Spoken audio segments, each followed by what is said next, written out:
extremely sorry to disappoint people. వెళ్ళిపోతున్నాను మంచి స్నేహిస్తున్నాను అని అందరూ పడగొట్టే మీడియాస్ అందరికీ చిన్న డిసప్పాయింట్మెంట్ ఉండొచ్చు. ఇక్కడ పాయింట్ ఏంటంటే I just want explain the whole concept. ఇప్పుడు నేను ఆల్మోస్ట్ ఒక 1 year బ్యాక్ ఏదో ట్వీట్స్ పెట్టాను అనే ఎలిగేషన్. ఆ ట్వీట్స్ ఎవరో మనోభావాలు దెబ్బతిన్నాయి.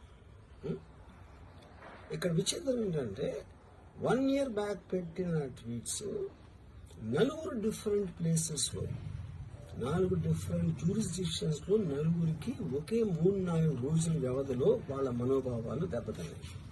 వాళ్ళు ఆ పరంగా కంప్లైంట్ ఇవ్వడం, కేసులు పెట్టడం జరిగింది. ఇక్కడ పాయింట్ 1, ఎవరి మీద అయితే నేను పెట్టానని వాళ్ళు చెప్తున్నారో వాళ్ళకి లేదు, ఎవరో థర్డ్ పార్టీ, అసలు సంబంధం లేనివాడు.